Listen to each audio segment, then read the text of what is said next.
Hey, what's up guys, it's Sue Bear coming back at you again with some more Spyro the Dragon, and last time we did the High Caves, now we're diving into Wizard Peak.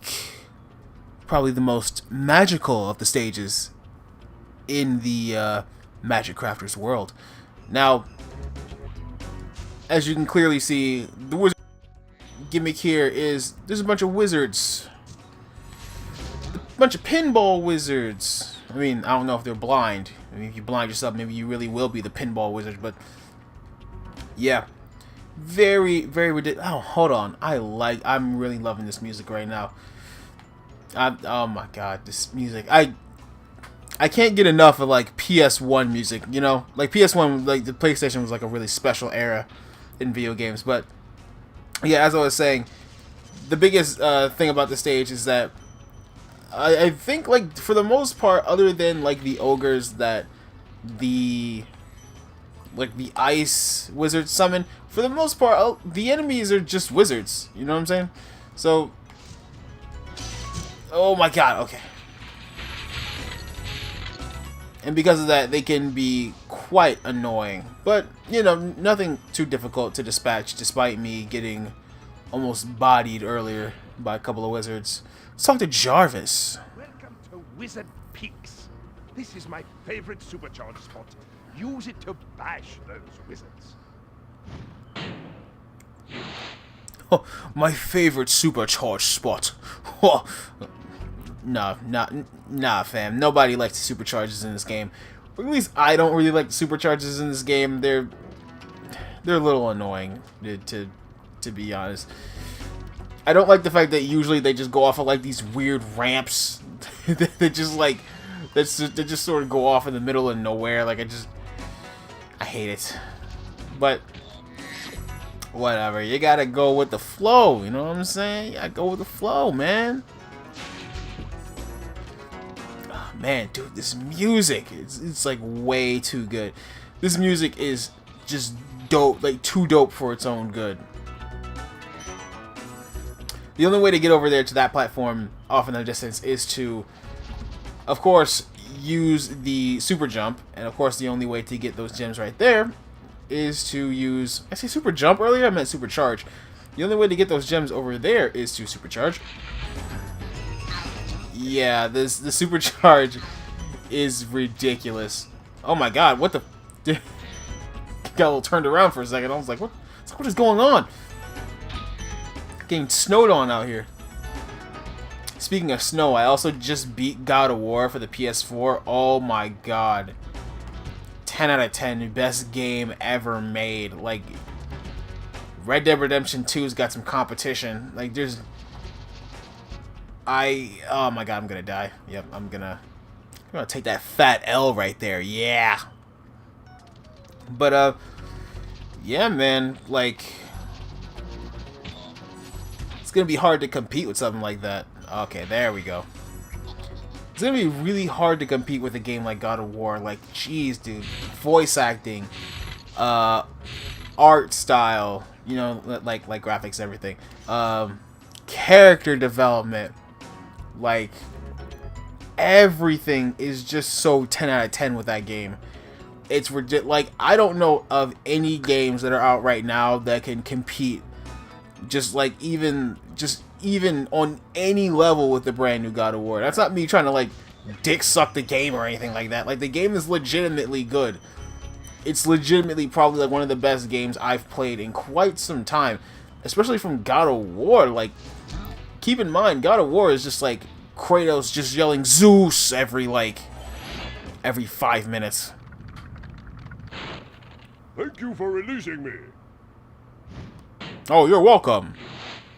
It's a dragon just not telling me. I really hope they get rid of that in the new Spyro game. It's just like, yeah, no more of that. Let's just let's actually give you something to say here.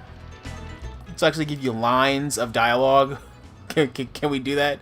Can we actually give these dragons lines of dialogue? I know that was a new technology early on in the Sony days, but I feel like actually giving them lines of dialogue will make things a lot more interesting.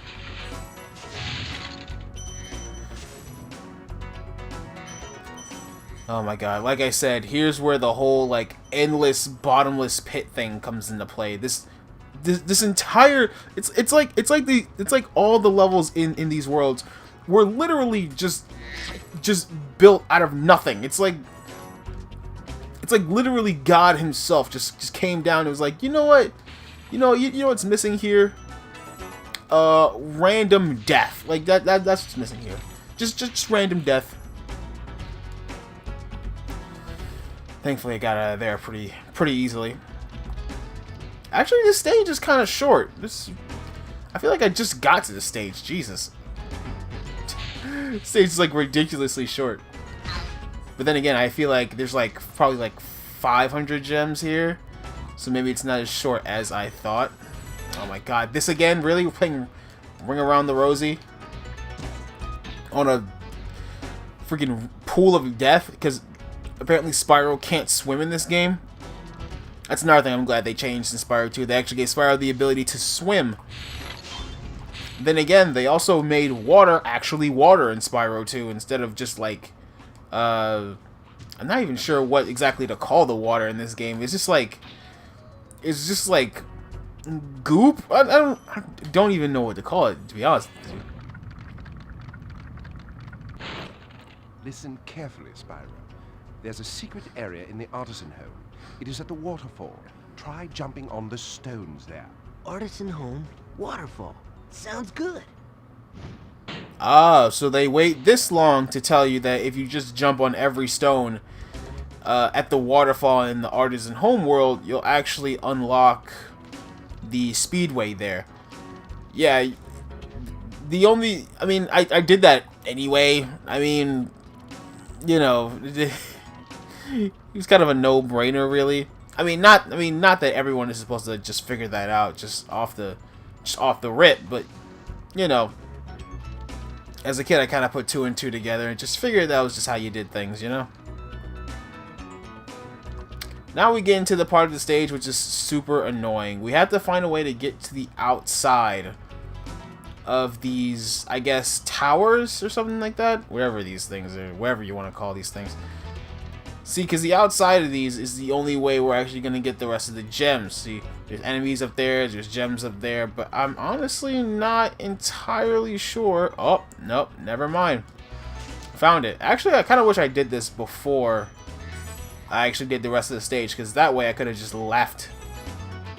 But you know, we live and we learn. We evolve as humans to know more things about the stuff we did wrong, so we can correct that and hopefully never do it again.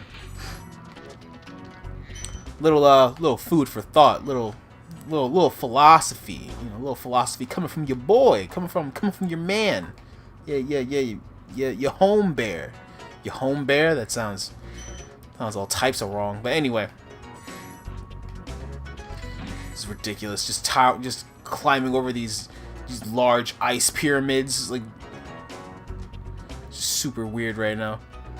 Oh man, the PS1 days where there was like a magical time where everything was just like lawless. Like, everything was just ridiculous. Like, you had orange bandicoots, you had purple dragons, you had Croc. You had Croc, the whatever, pretty sure he's a crocodile. You know, no brainer seeing how his name's fucking Croc. But yeah, dude, the PS1 days were just a lawless, just a lawless wasteland. Not so much a wasteland. Wasteland would imply that it was, you know, crappy. But you know, they had tons of ideas just thrown at the wall just to see what could remotely stick to it. You know, the PS1 days is where we got probably some of our more like iconic franchises. You know, I mean, not saying the Nintendo days didn't usher in some of its icons as well, but the PS1 days definitely did too. You know, of course, we have Spyro and Crash. You know, Grand Theft Auto started on the PS1. You know, granted it was pixelated as all fuck, but yeah, I mean, it started on the PS1, and it's been chugging along ever since. Like, Grand Theft Auto is one of the most profitable, if not the most like profitable, like game series of all time. You know. Like, I think it's made, like, I don't know how many, like, millions of dollars. It's made, like, basically money just hand over fist. And who would have thought that a game like that would have came out of, you know, the PS1? We also have, like, cult icon type games. Well, not really cult icon type games, but just cult following games that people want to come back. Like Medieval. Like, I hear they're actually making, like, a Medieval remake. And I'm not sure how that's going along. I stopped checking on it a long time ago. But I hear they actually did have something about it at E3. Maybe there's some truth to that. I don't know. Maybe I should actually look that up and talk about that later. But that's actually Wizard Peak. A quite short stage. Like, not even like 12 minutes. But, you know, I guess in and out 60 seconds, I guess. Little quickie. Nothing too serious, you know. We can play it by ear. But anyway, before you leave, if you'd like to support me, you could leave a like, you could comment, you could actually subscribe to the page.